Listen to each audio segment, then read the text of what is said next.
Olá, alunos, tudo bom? Eu sou o professor Júlio, estou novamente com vocês aqui na disciplina de História do Brasil Colonial. Hoje nós teremos a nossa terceira aula e o tema é a escravidão, a mineração e a sociedade colonial. Nessa aula nós vamos trabalhar com alguns temas bastante interessantes relativos à nossa colonização, especialmente o período da mineração e a complexa sociedade que surgiu a partir da mineração. Vocês vão perceber com relação às outras aulas que essa vai ser um pouquinho mais corrida, porque nós temos bastantes temas aí que são importantes para a formação de vocês, tá ok? Lembrem sempre de continuar participando do fórum, a participação de vocês é muito importante, e estudar os demais materiais, não só o livro que vocês têm em mãos, o conteúdo web que está disponibilizado para vocês, mas também citações que eu faço durante a aula. É muito importante que vocês busquem esses autores, busquem outros artigos, não foquem a formação apenas nesse material disponibilizado, mas sempre vão além. Tem outros artigos que sempre ficam disponibilizados e que são extremamente importantes para a nossa formação, ok? Vamos então para o quadro, para o nosso convite ao estudo. Primeiro, nós queremos aqui conhecer as bases que moldaram a nossa sociedade. Dois grandes conceitos, duas grandes estruturas ajudam a explicar a nossa sociedade: a escravidão e o colonialismo.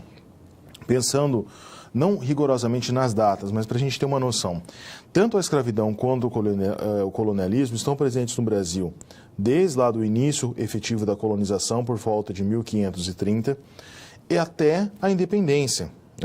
O colonialismo até a independência, 1822. Se a gente pensar a escravidão, ela vai até 1888. Então a gente não consegue passar indelével aí por mais de 500 anos de história. Refletir sobre as relações sociais que se desenvolveram em nosso território. Relações sociais essas que obviamente estão marcadas por essas duas estruturas, escravidão e colonização. Então quando a gente pensa na atualidade, muitas vezes a gente tenta descartar isso. Olha, o Brasil é um país contemporâneo, um país com um trabalho livre bem consolidado, com uma democracia, uma república bem consolidada. Ok, mas a gente não pode virar as costas para essas estruturas que moldaram a nossa sociedade. Especialmente quando a gente analisa aquela ideia da história das continuidades e rupturas e percebemos que muito desse passado colonial, desse passado escravista, de práticas daquele momento, existem até hoje. Eu já comentei na aula passada a relação que nós temos com o trabalho em condições análogas de escravidão. O Brasil hoje oficialmente não tem escravidão, mas ainda há trabalhos em condições parecidas com a escravidão. Então é um problema aí que nós temos que debater e nos debruçar sempre. Próximo quadro, por favor. O conceito de escravidão ao longo do tempo e a mineração e suas consequências. Esse conceito de escravidão ao longo do tempo, a gente pode pensar de duas formas. O conceito de escravidão da antiguidade, por exemplo, quando você tinha lá os romanos, os gregos, os egípcios que tinham escravidão. A escravidão daquele momento ela é diferente da escravidão que nós tivemos no Brasil, conceitualmente falando. Mas dentro da nossa própria história escravista, nós também temos mudanças. A escravidão do início lá do século 16, 17, com uma força indígena ainda muito grande, é diferente da escravidão já no início do seu fim, vamos colocar assim, por meados do século XIX. A questão da alforria, que era uma válvula de escape para esses escravos, para que eles tivessem esperança de conseguir a liberdade, mostra bem isso. Então a gente vai perceber que esse conceito de escravidão vai mudando ao longo do tempo, e essa mudança econômica muito grande com o advento da mineração também vai transformar de uma maneira aí muito efetiva a nossa sociedade colonial, ok? Próximo quadro, por favor. Pensando então a aula, a nossa situação geradora de aprendizagem. Como você já sabe, essa situação geradora de aprendizagem, ela abarca as três situações problema que nós vamos trabalhar hoje. Então, muitas noções do período colonial ainda alimentam de alguma forma o imaginário coletivo brasileiro. Esse imaginário coletivo tem relação direta com a memória, essa memória coletiva, uma memória que nós brasileiros temos, principalmente com relação ao nosso passado. Isso é aprendido na escola, mas também de uma maneira mais coloquial no nosso dia a dia. Tais noções podem ser relativas a temas que são caros atualmente, como a escravidão, a mineração e principalmente as suas consequências para o Brasil contemporâneo. Então, volto a reforçar. A gente não está aqui afirmando que nós somos um reflexo puro e simples do passado, mas não podemos negar em momento nenhum que esse passado nosso, esse passado colonial, escravista e essas estruturas ainda permanecem. Então, nessa aula de hoje, principalmente no desenvolvimento dessas três gerações, situações, problemas, nós vamos perceber isso, como que muitos desses legados, muitas vezes positivos ou negativos, desse passado colonial, ainda permanecem e se perpetuam aí na nossa sociedade atual, ok? Bom, vamos então agora para o nosso vídeo da primeira situação problema. Olá! Você já pensou no dia a dia da carreira que você escolheu seguir? Bom, para ter uma ideia dos desafios da sua área, agora você vai procurar soluções para situações problema. Para prosseguir, primeiro é necessário ter estudado e finalizado a sua pré-aula, já que é nela que você encontra os conceitos e as teorias da disciplina. Feito isso, você vai conhecer a sua primeira SP e vai identificar onde a situação se passa, quais agentes estão envolvidos e quais são os recursos disponíveis. Com essas informações, você vai problematizar o contexto apresentado para então solucionar o desafio. Preparado para começar a SP1? Então boa sorte e até mais!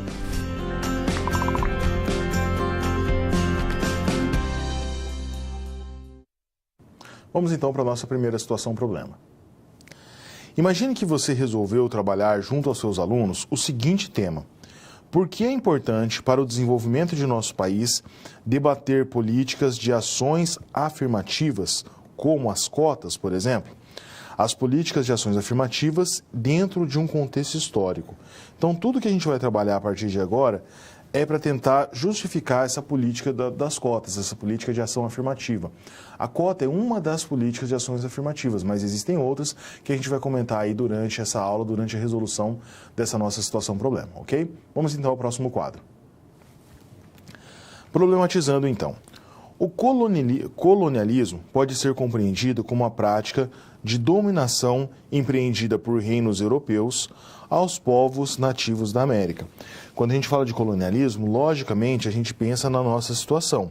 Qual que era a nossa situação? Portugal era a metrópole e o Brasil como colônia. Mas esse modelo não era exclusivo de portugueses e brasileiros, né? Lembrando sempre daquela consideração sobre o tema Brasil. Se você pega a Espanha, por exemplo, eles tinham colônias na América, ingleses, franceses também. Então, o colonialismo, de maneira geral, uma definição é essa: a prática de dominação empreendida por reinos europeus aos povos nativos da América. Segundo Caio Prado Júnior, que é um dos grandes historiadores brasileiros, no seu livro A Formação do Brasil Contemporâneo, ele vai dizer que a colônia era basicamente uma fornecedora de matérias-primas à sua metrópole. Então, o Caio Prado, numa análise extremamente econômica, ele vai dizer, olha, a colônia empobrece, a colônia serve para dar recursos para que a metrópole enriqueça. Nesse tipo de visão, o papel da colônia ele fica extremamente secundário, né? Ele não vê a colônia como geradora de riqueza para si mesma, como acumulação de capital, nada disso. A colônia só existe para servir a metrópole. Em contrapartida, a metrópole vai enriquecer com relação a isso. Então, na visão do Caio Prado também, a metrópole não está preocupada em melhorar a situação colonial, em criar estruturas aqui que façam com que a colônia crescesse. Na visão dele, o objetivo é explorar ao máximo as riquezas aqui da colônia para enriquecer a metrópole. Essa é uma das visões, né, sobre a colonização do Brasil. Na próxima aula, nós vamos debater bastante sobre historiografia e a gente vai ver sobre essas diferentes versões aí sobre a colonização do Brasil. Uma vertente é a do Caio Prado Júnior, que depois é seguida pelo Fernando Novaes, mas a gente tem uma visão um pouquinho diferente de um outro historiador. Vamos ao quadro para a gente ver um pouco mais sobre ele. O João Luiz Ribeiro Fragoso, juntamente com um outro historiador, que eu não coloquei o nome aqui, mas é muito importante, que é o Manolo Florentino. Vou colocar aqui, ó. Florentino.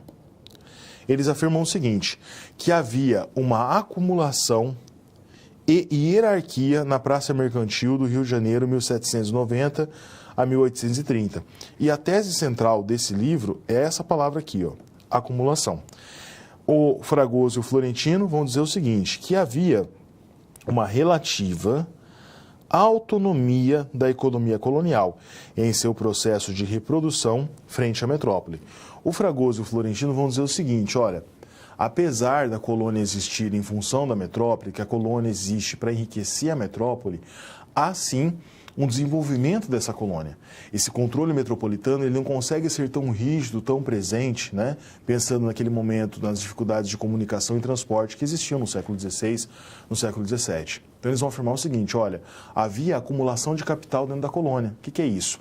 Pessoas, os colonos enriqueciam dentro da própria colônia. Não era todo o recurso, todo o dinheiro investido, gerado na colônia, que ia para a metrópole. Então, professor, a metrópole não enriquece? Não, a metrópole enriquece sim, explora a colônia sim. Mas o Caio Prado não vai considerar ou vai falar que é mínima essa acumulação de capital, de dinheiro, de recursos na própria colônia. O Manolo, o Fragoso e o Florentino vão dizer o contrário, vão falar, olha, existe sim uma acumulação de capitais da colônia interessante e ela ajuda a explicar, inclusive, a crise do sistema colonial, como se fosse um sintoma dessa dessa ruptura que estava acontecendo entre Portugal e Brasil, que vai gerar a independência lá em 1822. Ok? Então, vimos aí uma parte mais historiográfica e uma visão sobre esse colonialismo tão presente aí na colônia. Ok? Próximo quadro, por favor. De novo no Problematizando, agora uma citação de uma outra grande historiadora, a Emília Viotti da Costa, no livro Da Senzala à Colônia. 1998, a primeira edição desse livro. Olha o que ela vai dizer. Ela vai afirmar que a colonização europeia na América só teve sucesso graças à escravidão. Então ela e um outro grande grupo de historiadores vão dar uma ênfase muito grande à escravidão. Vão dizer que a escravidão era a peça-chave e fundamental no sistema escravista brasileiro. Olha o que ela afirma. Toda uma mentalidade senhorial e escravista se forjara durante os séculos de economia colonial. Percebam, é uma análise de longa duração, são séculos de história. Assim, o recurso ao trabalho livre não parecia necessário, quando o escravo provara até então a sua eficácia. Nenhum motivo parecia existir para que se rompesse essa tradição. Essa citação da Emília Viotti da Costa, ela é fundamental para a gente entender o seguinte. O Brasil foi um dos países que durante mais tempo teve a escravidão. A escravidão no Brasil perdura durante muitos séculos. E é óbvio que em outros países do mundo, enquanto o Brasil conservava a escravidão, existia o trabalho livre. Mas por quê? Um dos motivos é esse, que a Emília Viotti da Costa afirma. A escravidão estava dando certo.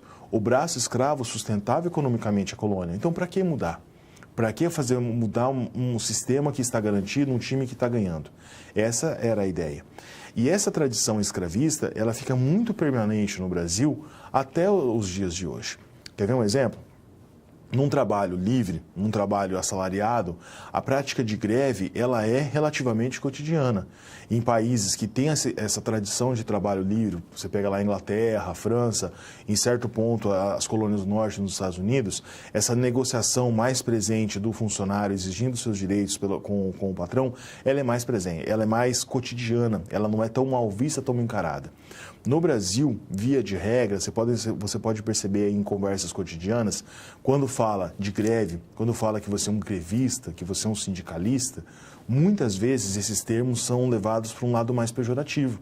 Ah, aquele cara é grevista, aquele cara é sindicalista, como se fosse uma coisa ruim. Como se fazer uma greve pedindo, exigindo, lutando por direitos, por melhores condições de trabalho, por melhores salários, fosse uma coisa ruim, fosse algo pejorativo. Por que no Brasil essas palavras, esses conceitos têm esse caráter tão pejorativo? Um dos motivos que explica essa questão é por conta do passado escravista. O escravo não fazia, se não tinha sindicato, o escravo trabalhava e todos tinha que obedecer sem nenhum questionamento. Então, é aquela ideia do trabalho sem questionamento, trabalho e ponto final. Mesmo assim, e essa é uma das belezas da história, você tem vários relatos de greves durante a escravidão, de escravos que faziam movimentos grevistas. Professor, mas como assim? Eles queriam um salário maior, melhores condições de trabalho? Mais ou menos. Salário melhor eles não tinham como lutar, mas condições de trabalho, muitas vezes negociações com os seus donos eles tinham. Vou colocar no quadro agora, vamos a ele, uma citação de um movimento escravista, tá? aliás, do movimento grevista de escravos.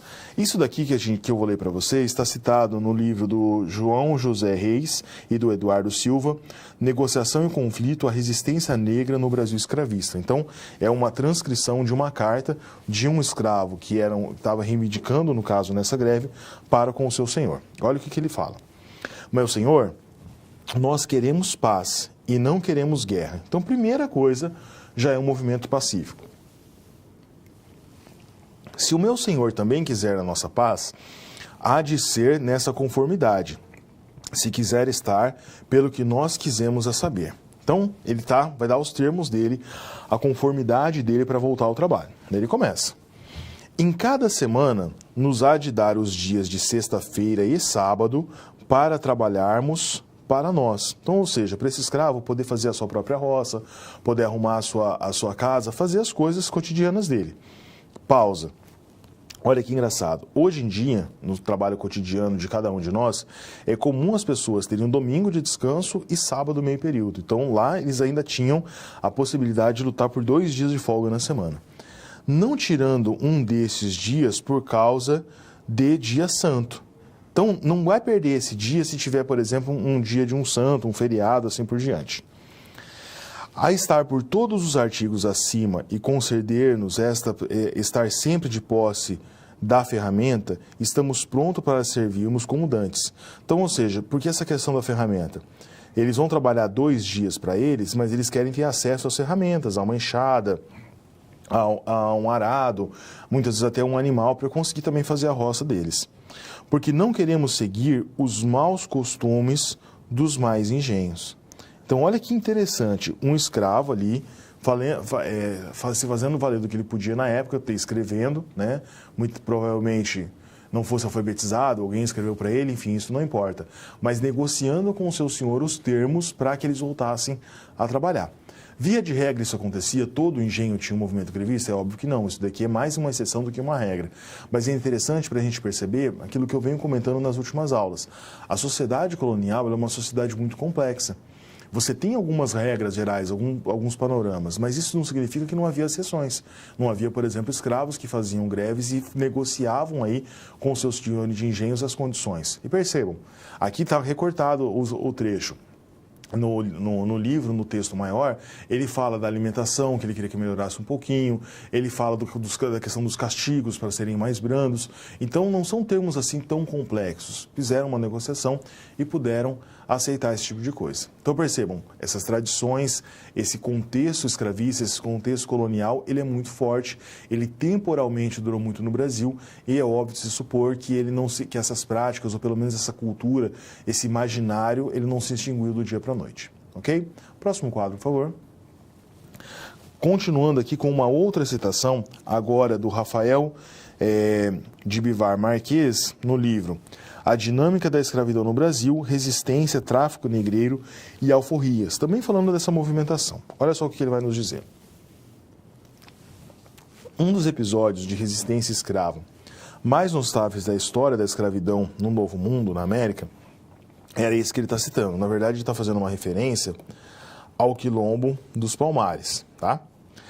Ainda que as tentativas das fontes coevas e dos historiadores sobre o número total de habitantes diverjam bastante, um mínimo de 100 mil ao máximo de 30 mil, não há como negar que as comunidades palmarinas, dada a extensão territorial e a quantidade de escravos fugitivos que acolheram, tornaram-se o maior quilombo da história da América Portuguesa.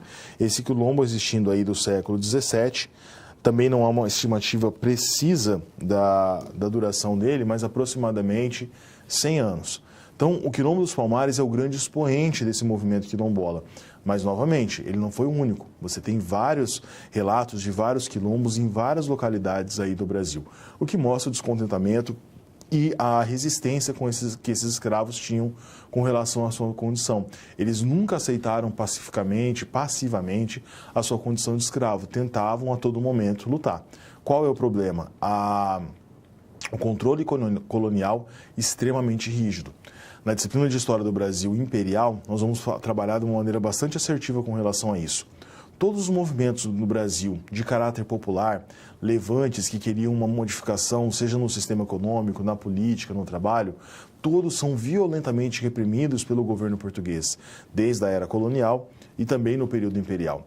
Então, isso também ajuda a explicar essa ideia que nós temos no Brasil de que movimentos populares, de que manifestações muitas vezes não dão resultado. Eles dão resultado e são muito importantes para a construção do nosso país. Mas todo momento que nós tivemos algum movimento popular, que nós tivemos alguma revolta, sempre o resultado é o mesmo. Uma ação violenta do governo reprimindo esse movimento. Então, peguem, por exemplo, na história colonial, dois dos levantes mais conhecidos, a Inconfidência Mineira e a Conjuração Baiana. Os dois tiveram o mesmo fim, foram violentamente reprimidos pelo governo. Quando a gente estudar Brasil Imperial, vocês vão ver as revoltas regenciais. Todas as revoltas regenciais tiveram o mesmo fim, foram duramente reprimidas pelo governo.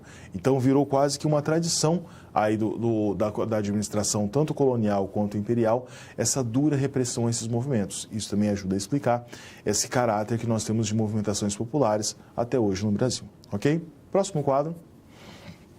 Continuando aqui na ideia da resolução da nossa situação-problema. Os resultados da estrutura desigual da sociedade escravocrata refletem em todos os dados mais elementares da vida dos brasileiros. As comunidades quilombolas representam elementos do passado colonial reproduzidos cotidianamente nas práticas do presente, um passado que não passou. Ou seja, a ideia da casa grande e senzala ou do condomínio e favela. Aí eu volto lá no início. Professor, por que é importante a política de reafirmação, né, como as cotas?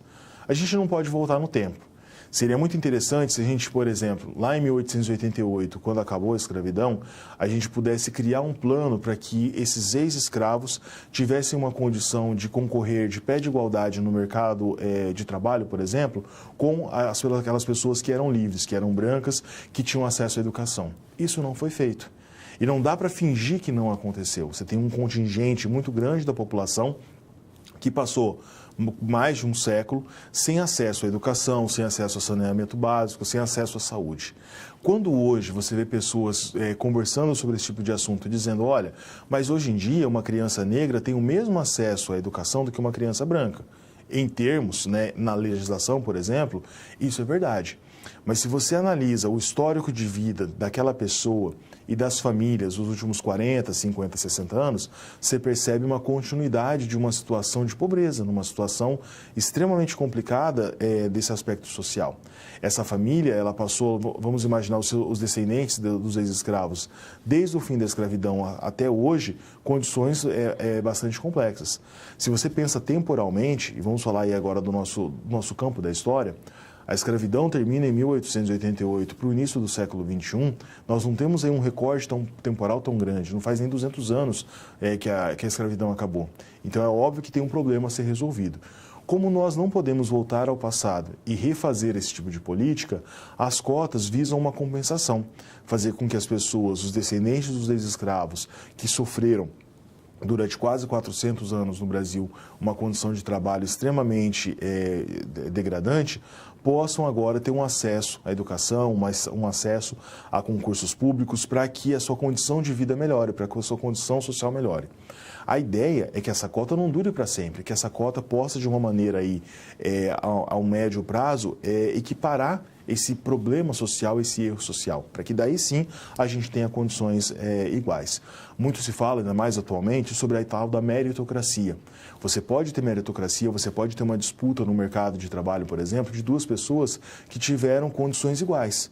Mas você pega um aluno que não teve acesso à educação, que não teve acesso a condições mínimas de saúde, de educação e de segurança, contra uma outra pessoa que tem uma condição totalmente favorável, elas não vão concorrer da mesma forma, né? É como se você mandasse duas pessoas pescar, fazer uma pescaria, e para um você dá uma vara de pescar e todos os equipamentos, e o outro você manda pescar com a mão.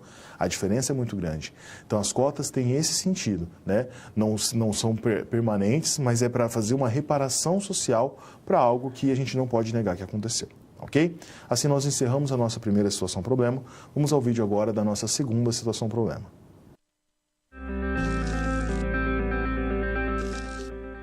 E aí? Conseguiu encontrar uma solução satisfatória para a SP1? Como você pôde notar, o desafio apresentado tem como base situações comuns da realidade de mercado.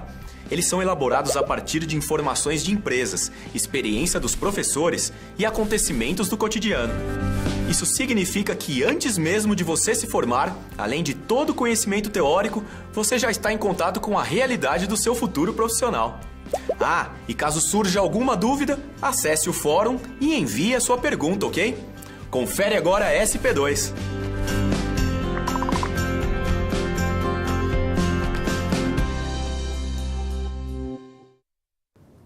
Vamos então para a nossa segunda situação-problema de hoje. É possível traçar um paralelo entre a retirada de obras artísticas de seus países de origem durante um processo de guerra, por exemplo, com a retirada de pedras e metais preciosos de seus locais de origem durante o período colonial? Será que dá para fazer esse paralelo? É muito comum, nós vemos aí em alguns anos, falando sobre a Segunda Guerra Mundial, que durante o período da Segunda Guerra Mundial, a Alemanha, principalmente, as tropas lá de Hitler, quando invadiam determinados países, muitas vezes pegaram obras de artes desses países. Na França, principalmente, aconteceu muito isso. E que anos depois, essas obras de arte que foram espoliadas aí pelos alemães foram devolvidas aos países de origem. Há um movimento na França também interessante para que os franceses devolvam alguns artefatos históricos da cultura material que foram retirados do Egito. Vocês vão lembrar muito bem que na era napoleônica, Napoleão Bonaparte invadiu o Egito e levou uma série de relíquias aí egípcias para abarrotar ali os museus da França. Então, existe uma discussão muito grande no mundo artístico, pelo menos sobre isso, a devolução desses artefatos para os seus países de origem. E no Brasil, será que a gente pode traçar um paralelo? Será que se caberia, por exemplo, uma reparação econômica de Portugal para com o Brasil, pensando principalmente na retirada de metais preciosos, de ouro e prata, no período da mineração? Então a gente vai discutir um pouco sobre isso e para falar sobre esse assunto, temos aí que abordar o período da mineração. Então vamos ao quadro. Descoberta de ouro no Brasil ocorreu já no final do século XVII, né? Alguns documentos falam por volta de 1693. Já vi livros falando de 1697, já vi livros falando de 1687, então essa data ela não é exatamente precisa. Mas imagine aí em torno, no finalzinho do século XVII, os anos de 1600, logo após o fim da União Ibérica. Lembra a União Ibérica? 1580 a 1640, restaura-se o governo português no Brasil. Logo depois, com os movimentos bandeirantes, temos a descoberta de ouro. As regiões mais importantes, Minas Gerais, que até hoje tem uma mineração extremamente forte, Bahia, Goiás e Mato Grosso, num plano secundário. Vamos ver uma citação aqui do Boris Fausto, que é um outro historiador bastante importante, e esse livro eu já citei para vocês, o História do Brasil. Olha o que ele diz. Durante os primeiros 60 anos do século XVIII, então os primeiros anos do século XVIII, os primeiros 60 anos do século XVIII, ele está falando até mais ou menos 1760. Chegaram a Portugal e da ilha do Atlântico cerca de 600 mil pessoas, em média anual de 8 a 10 mil pessoas por ano. Então vocês imaginem um fluxo migratório de mais de 500 mil de pessoas. É um número extremamente considerável, não é qualquer coisa. Talvez esse número faz com que a gente pense realmente numa corrida do ouro. A notícia de que descobriram ouro no Brasil, ela era muito aguardada. Desde a carta lá de Pero Vaz de Caminha, quando ele fala sobre o descobrimento do Brasil, a gente já conversou sobre isso, ele fala de tudo na carta, menos do ouro e da prata, que é aquilo que eles tinham encontrado. E os portugueses eram extremamente receosos porque os espanhóis chegaram na América Espanhola tropeçando em ouro. Encontraram o Império Inca e o Império Azteca, que já manipulavam o ouro. Então, para eles foi muito fácil esse enriquecimento ainda no século XVI. Os portugueses só vão começar a lucrar com a mineração no Brasil finalzinho do século XVII, principalmente no século XVIII, que é o auge na mineração no Brasil. Essa descoberta de ouro vai ser importante para Portugal porque vai sanar uma crise. O governo português, na primeira fase da colonização, lucrou, de certa forma, com a extração de pau-brasil, depois com os engenhos de açúcar e o comércio de açúcar de uma maneira muito mais sistemática, muito mais organizada e importante. Você tinha um hiato da União Ibérica e quando retorna a colonização do Brasil efetivamente comandada só por portugueses, você tem uma crise. Lembra que eu comentei na aula anterior com você sobre a concorrência que o açúcar do Brasil recebia das Antilhas, que eram comandados pelos holandeses. Então a descoberta de ouro foi meio que um alívio nas finanças portuguesas e fez com que o domínio colonial aí permanecesse por mais tempo. Ok? Obviamente que esse grande fluxo de pessoas, esse grande fluxo migratório, não significa só encher a colônia de gente. Você vai ter, obviamente, algumas mudanças, uma consequência muito grande no panorama da nossa colonização. A gente vai falar um pouco mais sobre isso agora. Vamos ao quadro. Então, depois desse grande afluxo migratório, nós temos o chamado deslocamento do centro econômico da colônia. O centro econômico da colônia era o Nordeste, afinal de contas, lá era o local mais forte da produção do açúcar. E esse centro econômico ele é deslocado para a região ali de Minas Gerais, para o Sudeste. O ponto-chave desse deslocamento econômico é a passagem da capital do Brasil, de Salvador, para o Rio de Janeiro em 1763, para que o controle sobre a mineração ficasse mais próximo da capital do país. Então, uma mudança para mudar a capital da colônia, porque algo realmente de muito importante tinha acontecido. Outro fator importante é a formação do nosso primeiro centro urbano brasileiro. O que é isso? No Nordeste, por mais que você já tinha um desenvolvimento, por mais que você tinha os engenhos de açúcar crescendo e se desenvolvendo, era uma colonização mais rural. Você tinha um engenho funcionava ali quase que como uma fábrica, mas basicamente você tinha um contingente muito grande de escravos, o senhor de engenho ali, que era o dono do lugar, com a sua família. Você não tinha cidades, existiam povoados, mas esses povoados não eram tão densamente habitados. Quando você tem a descoberta da mineração, esse panorama da colonização muda, né? O ouro é descoberto em Ouro Preto, Minas Gerais. Aliás, por que esse nome Ouro Preto? Não sei se todos sabem. As primeiras descobertas de ouro do Brasil, esse ouro ele não estava assim à mostra totalmente, ele era coberto por uma camada de carvão. Mas quando eles tiravam essa camada, que parecia um carvão, tinha o ouro ali embaixo. Por isso essa expressão Ouro Preto. Né? A cidade aqui de Vila Rica, que depois acabou se tornando a atual Ouro Preto em Minas Gerais. Então o que acontece? A região de Minas Gerais, a região ali de Ouro Preto, das cidades históricas, para quem é da região conhece melhor até do que eu, e para quem não é já pode imaginar, é uma colonização mais urbana. O minério ele vai ser explorado ali nas minas, numa região montanhosa, parecida ali com uma serra. Então, a colonização ela é mais urbana. Você não tem essas grandes fazendas, aquele caráter do plantation, por exemplo. Você tem uma colonização mais concentrada. Então, nessas cidades que vão se desenvolver, São João del Rei, Mariana, Ouro Preto, a colonização ela é extremamente urbana. Ao mesmo tempo que a cidade se desenvolve, as pessoas vão enriquecendo e a cidade vai crescendo, o número de escravos também naquele lugar vai crescendo e, consequentemente, essa mistura social num espaço geográfico menor cria uma sociedade totalmente diferente. Então não é só a mudança econômica propriamente dita, uma mudança de produtos, sai o açúcar e entra o minério, mas todo um panorama, uma colonização que agora tem um fluxo de pessoas muito maior, de várias localidades, não eram só os que estavam aqui na colônia, vem gente da Europa também em busca desse ouro, uma concentração de escravos muito grande e essas relações sociais extremamente complexas aí imbricadas, por isso que também é tão importante. Voltando ao quadro, estímulo à integração de várias regiões da colônia por meio, através do comércio. Você pode imaginar,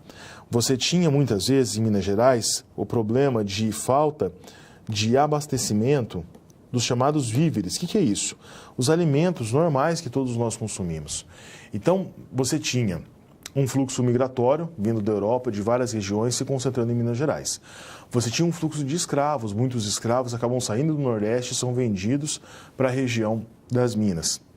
Além disso, da região ali de São Paulo, região mais litorânea, que produzia mais alimentos, né, tinha inclusive já uma produção de gado bastante importante, principalmente em algumas regiões do Sudeste e do Nordeste, essas pessoas começam a fazer comércio na região das Minas Gerais. São as chamadas monções, expedições que muitas vezes iam por rios ou por trilhas, por caminhos, chegavam até ali a região de Minas Gerais para vender alimentos, trocavam esses alimentos por ouro, enfim.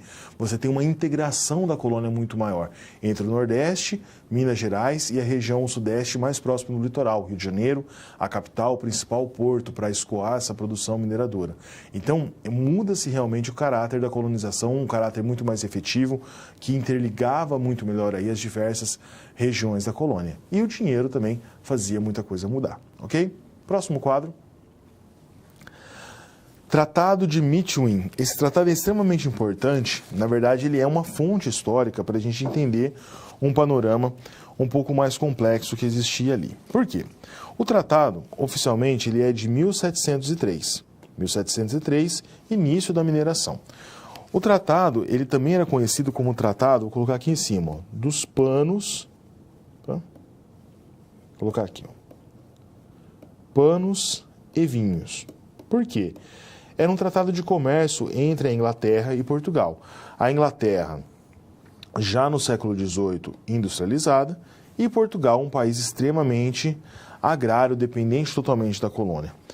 O ouro que fluía da metrópole, aliás, da colônia, não proporcionou desenvolvimento a Portugal, apenas aliviou a crise financeira do país. Boa parte desse ouro fica com a Inglaterra, com dívidas pagas pelos portugueses. Então, o que acontece? Há uma corrente da historiografia que fala o seguinte, que a descoberta de ouro no Brasil não serviu para enriquecer Portugal. Isso é óbvio. Mas por quê? Os portugueses ficaram um tanto quanto acomodados com a mineração, achando que esse ouro, que essa prata que vinha do Brasil, não ia acabar jamais, esses diamantes não iam se esgotar. Então, como eles tinham uma fonte de recursos aparentemente que não acabava, inescassa, o que eles fazem? Se acomodam. Diferente de outros países, como a Inglaterra, que investiram muito em tecnologias, no desenvolvimento da sua industrialização. Então, se num primeiro momento Portugal aparentemente enriquece com ouro, num segundo momento a Inglaterra consegue uma proeminência muito grande com o seu desenvolvimento industrial e Portugal fica muito preso ainda nesse sistema colonial. Haja vista, vocês podem pensar lá no Marquês de Pombal, que a gente vai trabalhar na próxima aula também. Só no período pombalino, né, a partir de 1777, salvo engano, é que Portugal começa a pensar em alguma política próxima de industrialização, de melhorar esse panorama do seu país, coisa que a Inglaterra já estava fazendo há muito tempo. Okay? Então, a mineração não trouxe prosperidade alguma para a metrópole, trouxe uma prosperidade momentânea e esse tratado dos panos e vinhos, esse tratado de Methuen mostra muito bem isso, porque era um tratado de comércio entre Portugal e Inglaterra, no qual Portugal exportava basicamente sedas, tecidos finos e vinho para a Inglaterra, enquanto a Inglaterra poderia despejar todo e qualquer produto industrializado a Portugal. Um tratado que era muito mais vantajoso para os ingleses do que para os portugueses. Ok? Vamos ao próximo quadro. Aumento do controle colonial para evitar o contrabando. Imaginem esse fluxo muito grande de pessoas, toda a movimentação na colônia, o contrabando desse ouro extraído do Brasil era muito grande, era muito forte. Então, o governo português vai criar toda uma sistemática, uma organização para impedir que essa riqueza fosse embora. O primeiro foi a criação de um órgão chamado Intendência das Minas. A Intendência das Minas cuidava de toda a administração do ouro na região de Minas Gerais. É criado também a Casa de Fundição. Depois da criação da Casa de Fundição, era proibido que o ouro no Brasil fosse transportado em pó. O ouro no Brasil, você tinha lá pepitas de ouro propriamente dito, mas era muito comum aquele ouro de aluvião, aquele ouro que ele era quase um ouro em pó. Ele era derretido para se fazer ali as barras de ouro que eram mais comuns no comércio. Então, esse ouro, que não eram em grandes pedras, eram em pepitas bem pequenas, quase um ouro pulverizado, facilitava muito o contrabando. Você tem muitos relatos de escravos que, para poder ter uma condição melhor, para conseguir ali muitas vezes comprar alforria, comprar uma coisa melhor, escondiam esse ourinho em pó embaixo das unhas, escondiam no cabelo e nos demais orifícios aí que vocês podem imaginar para conseguir fazer o contrabando. Então, o contrabando era muito comum na colônia. Quando tem a instituição da casa de fundição, é proibido o transporte de ouro em pó. É proibido esse transporte de ouro em nada que não fosse barras. Então, na casa de fundição, esse ouro ele era recolhido, derretido, fazia-se as barras para o transporte e na casa de fundição já era recolhido o quinto, que era um imposto lá de 20% pelo ouro produzido, né, em cada uma nas lavras. Voltando ao mesmo quadro. Então, o quinto, um quinto da produção de ouro, os 20%. A captação era um imposto pago por escravo trabalhando. Então, de cada escravo trabalhando numa lavra de um senhor, eles pagavam em média 7% por escravo.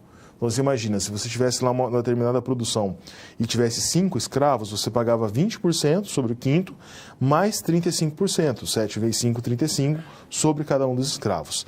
E existia a famosa ameaça da derrama. O que era a derrama? A cota anual que deveria ser batida de ouro no Brasil da extração era de 100 arrobas anuais. Uma arroba, 15 quilos, mais ou menos 1.500 quilos, 1,5 tonelada de ouro por ano. É uma quantidade muito grande, né? Pensem aí no valor de do grama de ouro que existe hoje, mais de R$100. Então, por aí você faz aí uma conversão rápida e o valor dessa riqueza. Essa derrama, essa quantidade de ouro, ela foi relativamente tranquila de ser alcançada até por volta de 1750. A mineração tem o seu início, finalzinho do século XVII. No século XVIII, ela só vai num crescente até aproximadamente 1750. De 1750 para frente, a extração de ouro começa a diminuir significativamente, porque o ouro em si está acabando. Mas os portugueses não enxergavam assim, eles achavam que o contrabando estava aumentando. Por isso, aumenta esse controle sobre a produção. E, por fim, a ameaça era o quê? Se a colônia não batesse a cota das 100 arrobas anuais, o governo, a superintendência ali das minas, poderia entrar nas casas das pessoas, retirar tudo que eles tivessem que fosse de ouro até bater a cota. A derrama nunca aconteceu, mas a ameaça dela era uma constante na vida das pessoas. E, inclusive, na Inconfidência Mineira, em 1789, a senha para que o movimento começasse era exatamente o anúncio da derrama. Mas, como teve um traidor, a gente não teve aí o final desse movimento que a gente vai ver na próxima aula, ok? Voltando ao quadro. 1708 e 1719, nós temos a chamada Guerra dos Emboabas. O que é isso? Os paulistas foram os primeiros ali que descobriram as jazidas de ouro. Os paulistas entraram em confronto com esses emboabas, que eram exploradores de outras localidades. Os paulistas chamaram os estrangeiros que vinham, muitas vezes de Portugal ou de outras regiões do Brasil, de emboabas, uma maneira pejorativa. Os emboabas vencem o processo, vencem a guerra e expulsam os paulistas da região da mineração. Nós tivemos também, durante o processo minerador, a instituição de junta de julgamento e de cargo de ouvidor. Esse cargo de ouvidor significava basicamente a estruturação de quase que um tribunal. Esse ouvidor ouvia as partes ali e fazia julgamentos quando fosse necessário. Bom, falamos da parte mais técnica, vamos falar de uma parte mais interessante que é da sociedade. A sociedade mineradora é uma sociedade bastante interessante porque ela não é limitada a poucos atores. Se você pensa na sociedade do açúcar, por exemplo, ela era uma sociedade que tinha o senhor do engenho, alguns capitães do mato e os escravos. Aqui não. Aqui você tem os mineradores, muitos escravos, mas também mineradores autônomos que sonhavam com a riqueza, negociantes dos mais diversos produtos, vários profissionais liberais, advogados, médicos, professores, padres, fazendeiros ricos que buscavam mais riqueza ainda na região do ouro, artesãos, burocratas, militares, funcionários do governo. Então você imagina, era uma sociedade com mais atores nesse processo e, obviamente, uma sociedade mais rica e que também existiam mais conflitos, ok?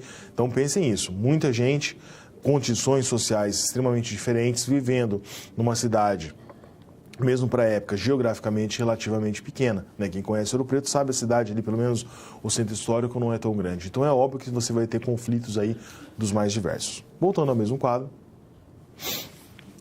A vida social nas cidades era uma vida extremamente agitada.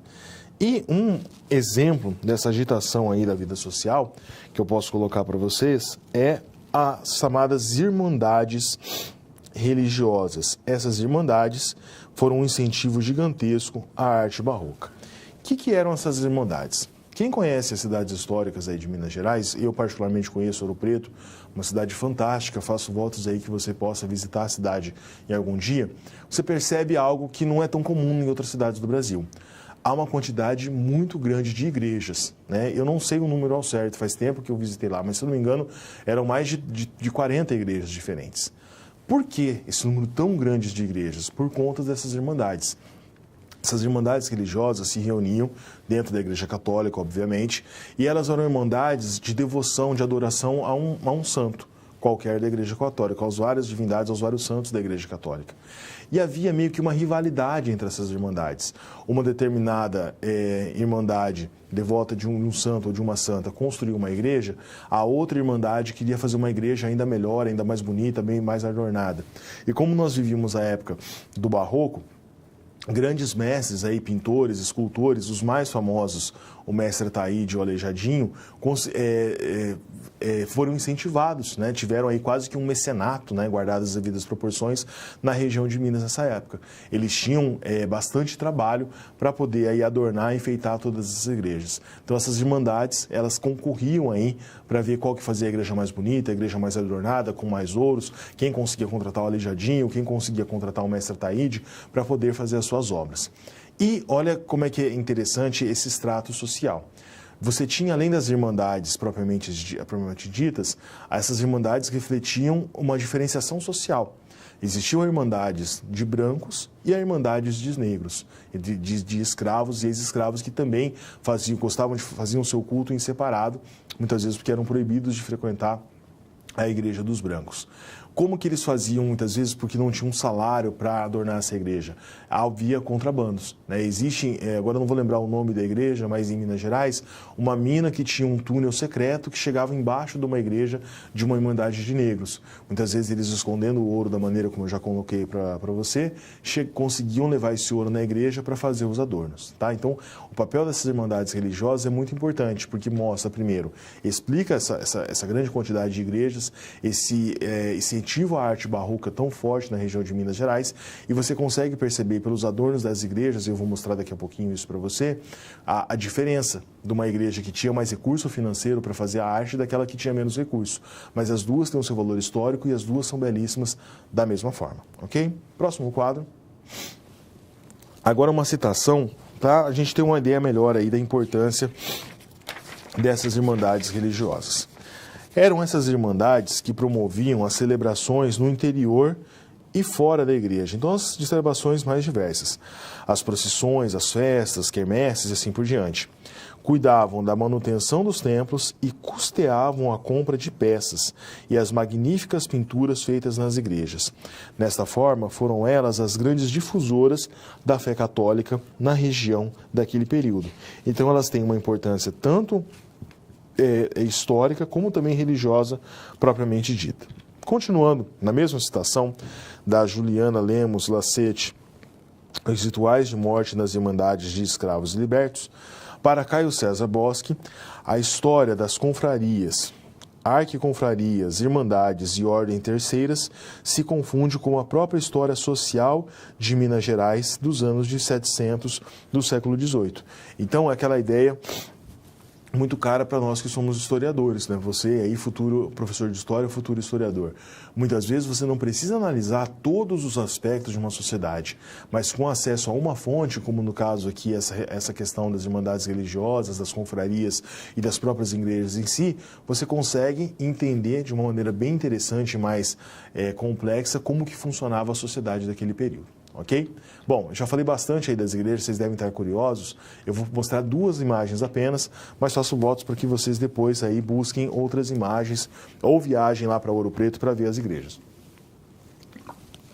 Essa primeira imagem é da igreja de Nossa Senhora do Pilar, Ouro Preto, Minas Gerais, uma foto aí relativamente recente.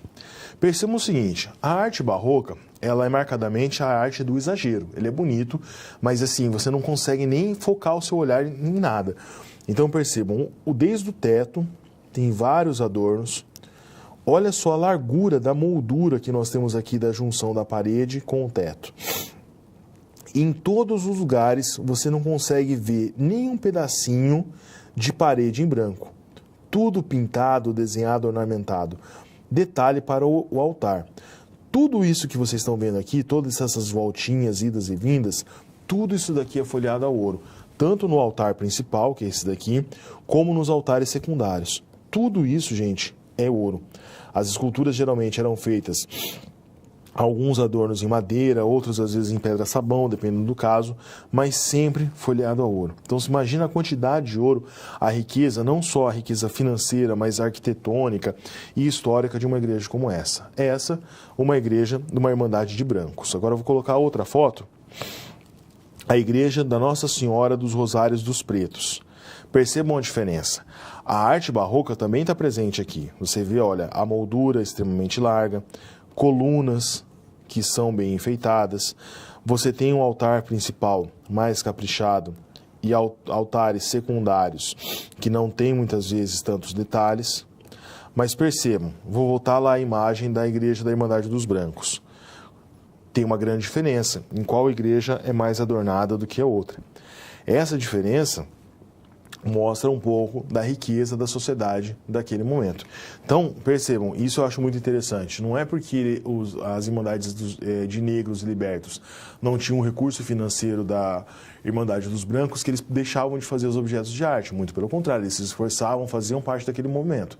Mas é óbvio que você não tem, como os recursos eram muito diferentes, o resultado ali artístico é diferente. Você vê que na igreja mais humilde você tem várias paredes brancas, você não tem os mesmos adornos que existiam nas igrejas aí das Irmandades de Brancos, ok? Próximo quadro, então, nós estamos encaminhando aí o fim da nossa SP2. O auge da mineração, então, ele é por volta de 1733 até 1748. A partir de 1750, um declínio muito grande, menos importante economicamente, principalmente na região de Ouro Preto. Esse dado aqui é muito interessante para a gente ver o quanto que cai a produção de ouro. Em 1740, então no auge da mineração, a cidade lá de Vila Rica, atual Ouro Preto, tinha por volta de 20 mil habitantes. Em 1804, 60 anos depois, esse fluxo diminuiu para 7 mil. Então a cidade encolhe de uma maneira aí bastante drástica por conta do fim da mineração. Nessa época, em 1804, já está começando no Brasil a cultura do café, começando e ficando cada vez mais forte. Resolvendo a nossa situação-problema. Será que é possível tratar uma analogia entre ambas as perspectivas? Professor, não lembro da perspectiva. Devolver as obras de artes em tempos de guerra ou uma reparação pelo ouro que foi retirado do Brasil, foi para Portugal, para a Inglaterra e em outros lugares do mundo. Se sim, como resolver este impasse, já que se passaram tantos anos? Existe uma dívida por parte das nações europeias para com povos que foram subjugados no passado?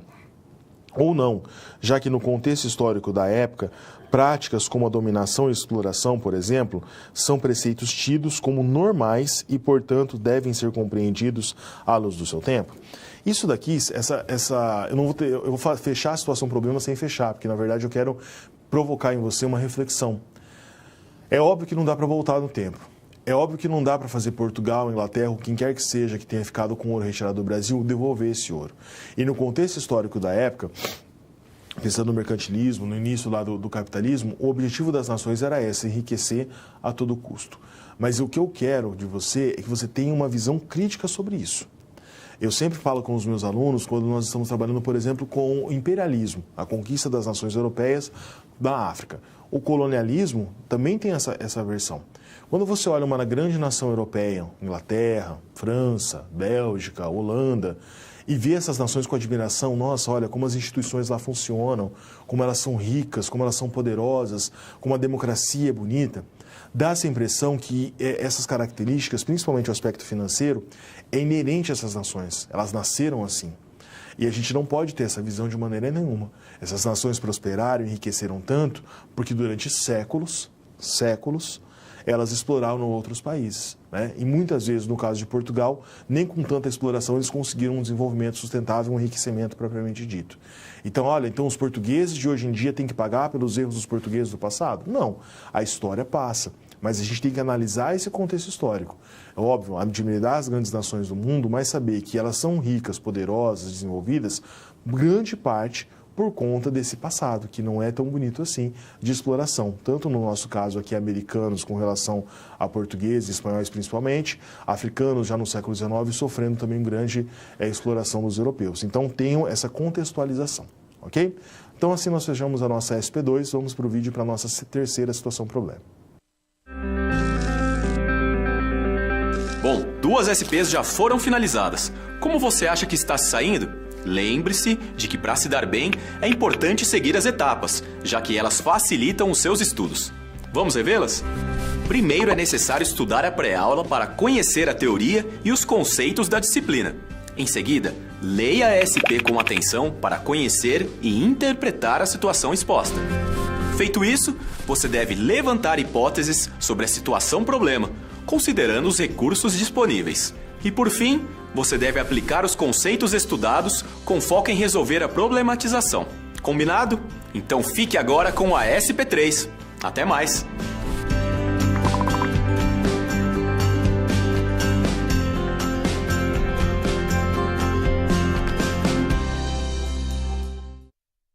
Vamos então para a nossa terceira situação problema. Por que é possível encontrar, em pleno século XXI, grupos religiosos que insistem em olhar com preconceito e intolerância as pessoas que fazem parte de religiões de matrizes africanas? A gente já discutiu sobre isso nas aulas anteriores, que esse preconceito tem vários aí fatores. Então a gente vai tentar mostrar um pouquinho desse preconceito, dessa questão da religiosidade, especificamente no caso que nós estamos trabalhando hoje, permeando aí o aspecto da mineração, a época da mineração do Brasil, século XVIII principalmente. Vamos ao quadro. Coloquei aqui alguma citação de novo do Boris Falso, História do Brasil. Enquanto nos anos de 1735 a 1749 os libertos representavam menos de 1,4% da população, então percebam, meio do século XVIII aqui, a porcentagem de libertos do Brasil, 1,4%. Então a maioria ou era de elite, brancos, você tinha lá os brancos livres pobres, mas também um número bem pequeno, a maioria de africanos escravizados. Em torno de 1786, passaram para, olha só o número, gente, 41%. Então você tem um aumento aqui significativo num espaço temporal relativamente curto. Dessa população, 34% do número total de habitantes da capitania. Então, 30% dos habitantes da capitania, aqui, que virou o nosso querido Brasil, eram de homens livres. 41% da população de escravos era livre. De cada 10 homens negros, mulheres negras no Brasil, pensem que 6 eram escravos, 4 livres. É um contingente muito grande. Então, isso traz, para começar, um problema. A alforria, ela é uma possibilidade que sempre existiu. E a alforria, ela servia meio que como uma válvula de escape. Esse escravo condenado, né, por toda a sua vida a uma condição de trabalho extremamente extenuante, ele não tinha esperança nenhuma. Muitas vezes estimulava a revolta, suicídios, abortos, que a gente trabalhou na aula anterior. Então, colocar a possibilidade de alforria era meio que uma esperança que esse escravo pudesse conseguir a liberdade. As formas de alforria, elas eram as mais variadas. Existiam escravos que tinham autorização para trabalhar para outros senhores e receber por isso. Escravas, muitas vezes, que eram passadeiras, quituteiras, cozinheiras, lavadeiras e que conseguiam também ganhar um pouco de dinheiro e conseguir a sua alforria. Existiam associações de homens brancos, pessoas também até de alta sociedade, que tinham uma visão diferente da escravidão e que financiavam muitas vezes a alforria de alguns escravos.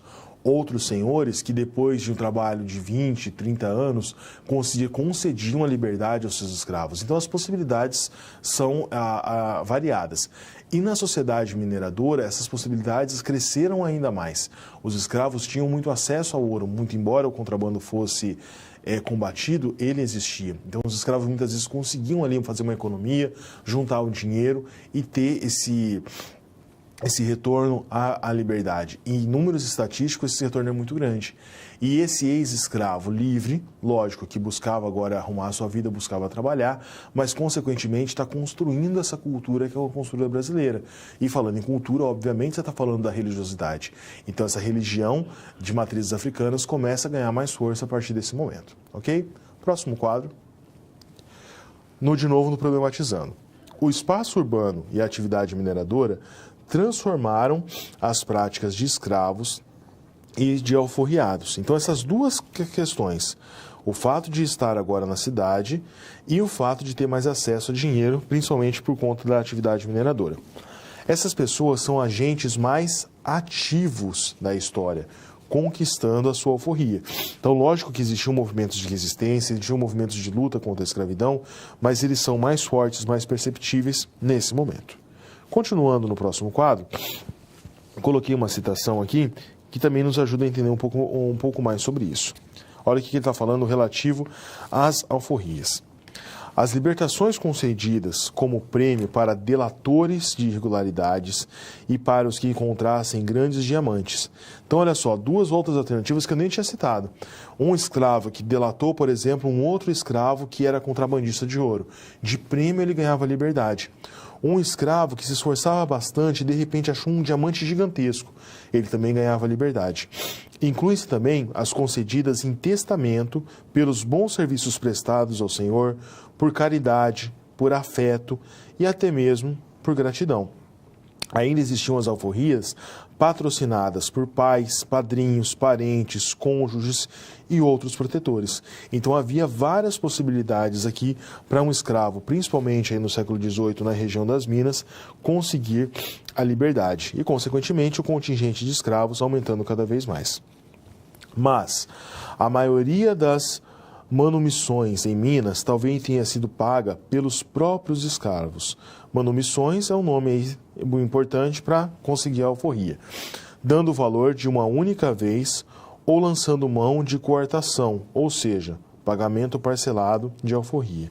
Esses dois textos que eu citei agora são desse autor aqui, do Eduardo França Paiva, Mulheres, Famílias e Resistência Escrava nas Minas Gerais no século XVIII. Então, bastante interessante esse texto. Depois eu quero que você em casa procure para ler o texto da íntegra. E reforça aquela ideia que nós estamos trabalhando aí em várias aulas. Percebam que isso é importante, cai nas provas, como nós costumamos dizer. A sociedade extremamente complexa, várias possibilidades de alforria, um crescimento muito grande desses escravos, agora ex-escravos, e consequentemente com atores mais fortes da sociedade, realmente participantes aí na construção dessa vida social. Vou colocar agora algumas imagens para vocês, para nós debatermos aí também sobre esse tema. Rugendas, vendas no Recife. O Rugendas, juntamente com o Debré, tem aí grandes imagens bastante interessantes sobre o Brasil, principalmente no final da colonização. Na aula passada eu citei o Ecaute para você e os Franz Post, que você tem ali imagens da colonização mais no início. O que eu quis fazer nessas imagens ressaltar para vocês? Vendas nos recifes. Essas escravas aqui, vocês podem ver, olha, estão carregando na cabeça alguma coisa para vender. Aqui provavelmente doce, aqui alguma bebida. Percebam, elas já estão com vestimentas um pouco melhor. E aqui um detalhe interessante, olha só o pé da escrava. O escravo calçado era um ex-escravo, na verdade era um homem negro, uma mulher negra que tinha alcançado a liberdade. O pé descalço simboliza ainda a escravidão. Então, uma escrava que já liberta e continuando o seu ofício para se sustentar, e aqui outra provavelmente ainda lutando para conseguir a sua situação de alforria.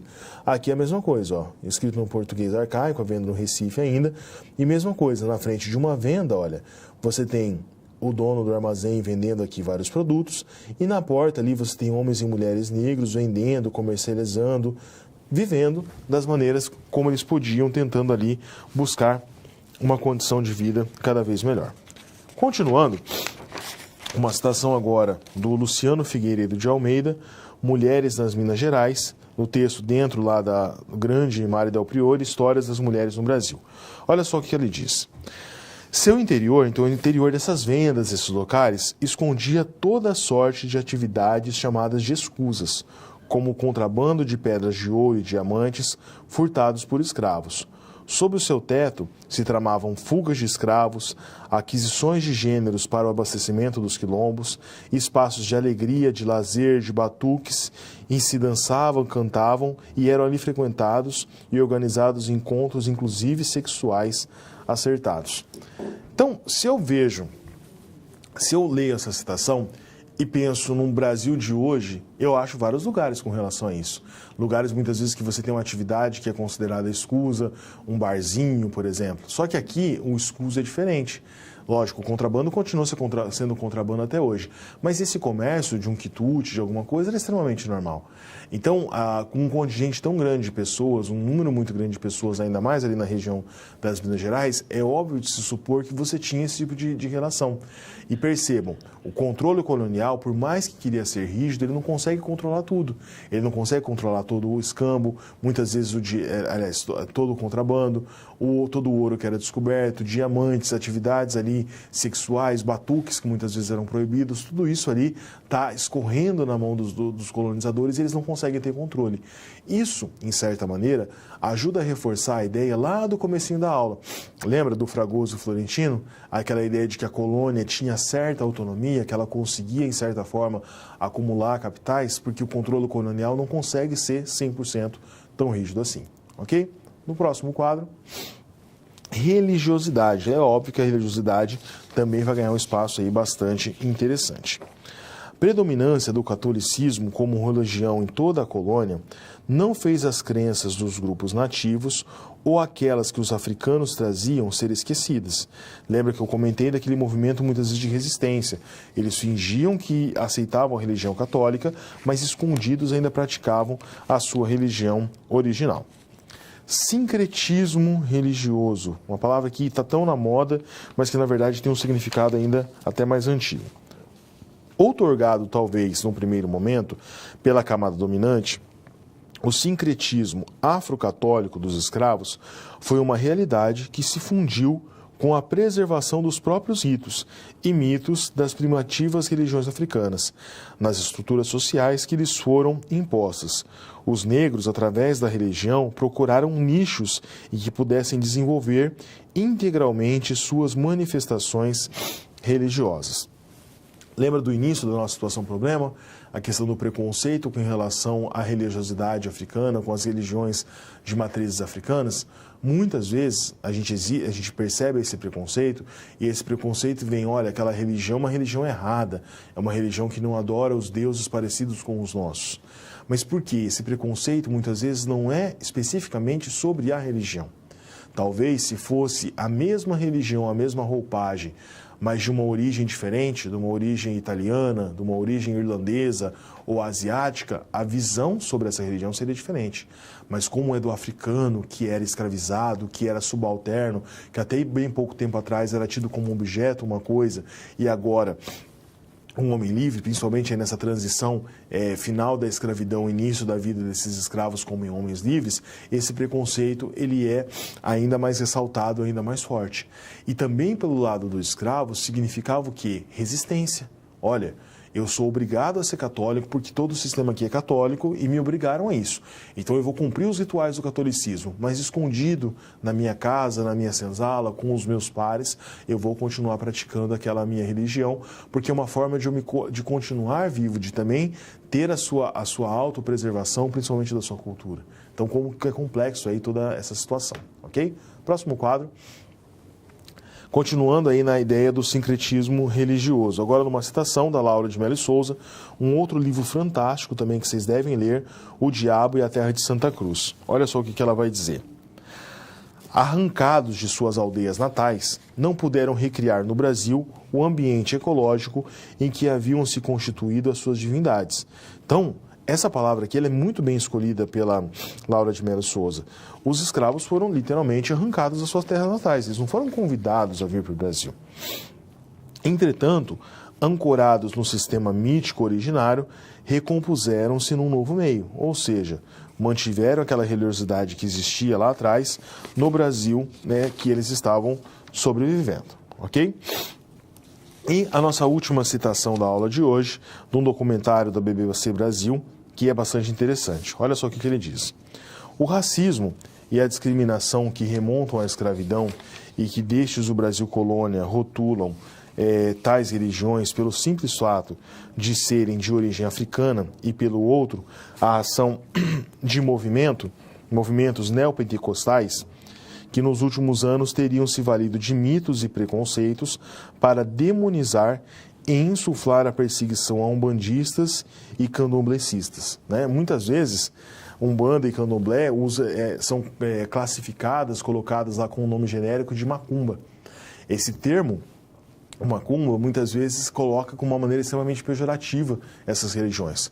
Professor, então você está dizendo que agora a gente tem que abandonar, se eu sou católico eu não posso ser mais católico, se eu sou evangélico eu não sou mais evangélico, tem que todo mundo participar só das religiões de matrizes africanas? De maneira nenhuma. A graça da democracia, do sistema que nós vivemos, é exatamente o respeito e essa diversidade. O que a gente não pode ter é esse conceito, esse preconceito, principalmente pela origem africana da religião. Então, assim, do mesmo jeito que um católico respeita um evangélico, um evangélico respeita um católico, esse respeito com uma pessoa da Umbanda, do Candomblé, de qualquer religião, deve ser a mesma. E percebam esse contexto histórico desse preconceito que vem por conta da origem da religião e não pela religião em si, tá certo?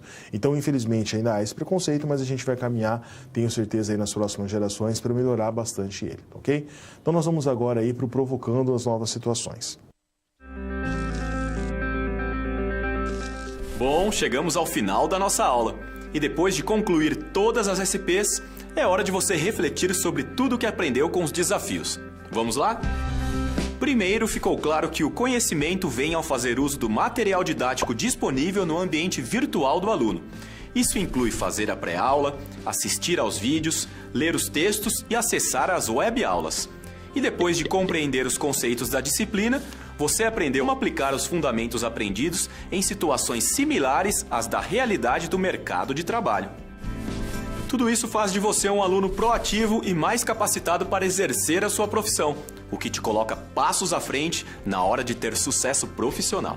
Mas não acabou. Você ainda tem a sua pós-aula para acessar. Não vai esquecer, hein? Cada parte do processo é essencial para a sua aprendizagem. Respeite todas as etapas, ok? Bons estudos! Tchau!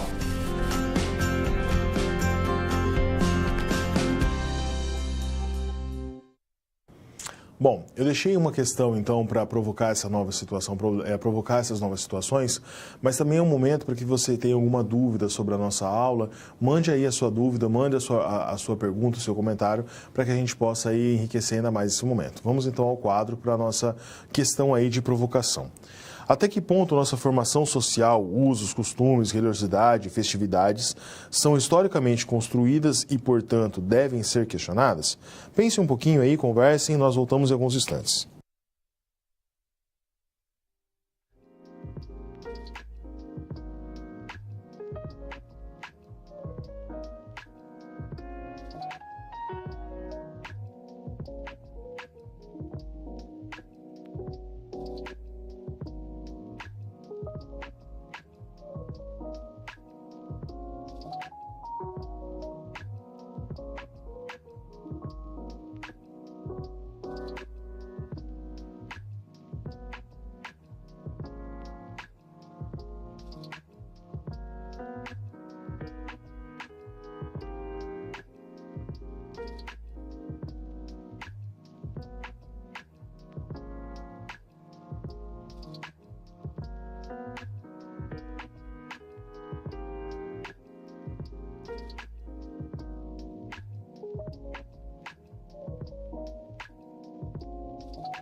Bom, encerramos assim a nossa teleaula de hoje. Agradeço a paciência de vocês, espero ter contribuído, ajudado na construção desse conhecimento.